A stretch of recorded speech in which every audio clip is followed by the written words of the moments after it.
গত মাসে হঠাৎ ইরানে হামলা চালায় ইসরায়েল, যে হামলায় প্রাণ হারায় ইরানের পরমাণু বিজ্ঞানী থেকে শুরু করে আইআরজিসি কমান্ডার পর্যন্ত। যদিও ইসরায়েল ধারণা করেছিল ইরানকে গাজা বানাতে বেশি সময় লাগবে না তাদের, তবে তেল আবিবের সেই ধারণা পাল্টে দিয়ে ইসরায়েলের নজরবিহীন ক্ষেপণাস্ত্র হামলা চালায় তেহরানও। ইরানের মিসাইল বৃষ্টিতে নাস্তানাবুদ হয়ে যুক্তরাষ্ট্রের দ্বারস্থ হয় তারা, এবং সেই সময় কোনো উপায় না পেয়ে ইরানকে দমাতে দেশটির গুরুত্বপূর্ণ ৩টি পারমাণবিক স্থাপনায় ইসরায়েলের হয়ে হামলা করে মার্কিন সামরিক বাহিনী, যেখানে প্রধান মদতদাতা হিসেবে দায়িত্ব পালন করেন মার্কিন প্রেসিডেন্ট ডোনাল্ড ট্রাম্প। তবে ওই সময় আমেরিকাকেও ছাড় দেয়নি তেহরান, তাদেরও উচিত জবাব দেয় ইরান। কাতারের মার্কিন ঘাঁটিতে হামলা চালায় ইরানি বাহিনী। এরপরেই মূলত প্রস্তাব আসে যুদ্ধবিরতির। টানা ১২ দিনের যুদ্ধের পর থামে দুদেশের সংঘর্ষ।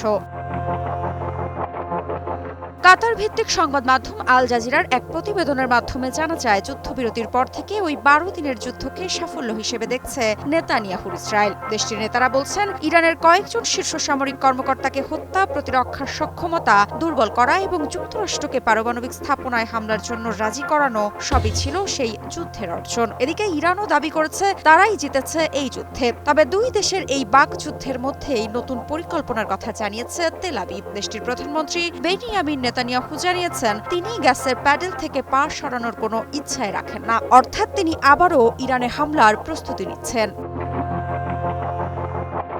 আল জাজিরাকে দেওয়া একাধিক বিশ্লেষকদের মত অনুসারে ইসরায়েল বর্তমানে সেই সুযোগ খুঁজছে যার মাধ্যমে ইরানকে আরও দুর্বল করা যাবে কিংবা শাসকদের ক্ষমতাচ্যুত করা যাবে। তবে এই ধরনের অভিযান চালাতে ইসরায়েলকে যুক্তরাষ্ট্রের অনুমতি নিতে হবে। মার্কিন প্রেসিডেন্ট ডোনাল্ড ট্রাম্পের প্রশাসনের কাছ থেকে তা সহজে মিলবে না বলেই মনে করছেন অনেকে। গেল ১২ দিনের যুদ্ধ নিয়ে ইসরায়েল দাবি করেছিল এটি ছিল আত্মরক্ষামূলক পদক্ষেপ, যার লক্ষ্য ছিল ইরানের পারমাণবিক কর্মসূচি ধ্বংস করে দেওয়া। যদিও তেহরান দীর্ঘদিন ধরে বলে আসছে তাদের কর্মসূচি কেবল বেসামরিক উদ্দেশ্যে। আল জাজিরাকে দেওয়া এক সাক্ষাৎকারে ইরানের প্রেসিডেন্ট মাসুদ পেজেশকিয়ান বলেছিলেন, তারা ইসরায়েলের যে কোনো নতুন সামরিক অভিযানের জন্য প্রস্তুত রয়েছে। তাদের সশস্ত্র বাহিনী আবারও ইসরায়েলের ভেতরের গভীরভাবে আঘাত হানতে সক্ষম। ইরান বিষয়ক বিশ্লেষক ত্রিতা পার্সি মনে করেন, নেতানিয়াহুর লক্ষ্য ইরানকে সিরিয়া বা লেবাননের মতো করে ফেলা, যেখানে ইসরায়েল প্রয়োজনে যে কোনো সময় হামলা চালাতে পারবে এবং কেউ তেমন প্রতিক্রিয়া জানাবে না। ইসরায়েল যুদ্ধ পুনরায় শুরু করতে চায় কারণ তারা চায় ইরানকে এমন এক অবস্থা এনে দিতে যাতে তা বারবার আঘাত করার জন্য উন্মুক্ত থাকে। মোনালিসা হেভি ফ্লো ১৫ পিস প্যাকেটের সাথে ৮ পিসের একটি প্যাকেট একদম ফ্রি।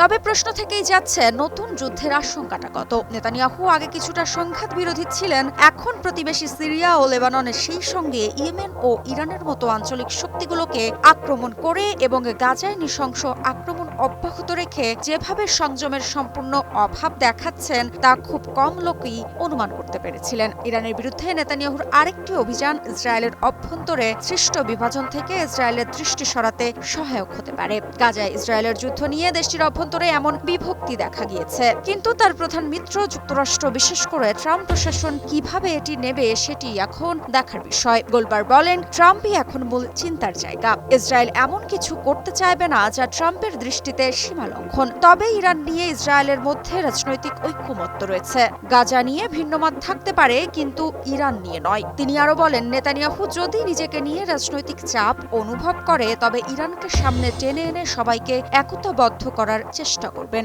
অবশ্য বিশ্লেষকরা বলছেন, এবার ইরান আর অসতর্ক থাকবে না। মোর্তাভাজি আল জাজিরাকে বলেন, ইসরায়েলে যে আগ্রাসন অব্যাহত রাখবে তা ইরান ধরেই নিচ্ছে, তবে সেই সঙ্গে তারা এখনো কূটনৈতিকভাবে পারমাণবিক চুক্তিতে পৌঁছানোর আশা করে যাচ্ছে। এই বিশ্লেষক বলেন, ইরান জানে কোনো চুক্তি হলে ইসরায়েলের আক্রমণের আশঙ্কা অনেকটাই কম। পরবর্তীতে কি অপেক্ষা করছে সেটাই এখন দেখার বিষয়। মৃত্তিকা সিনহা বিশ্বাস, নিউজ 24।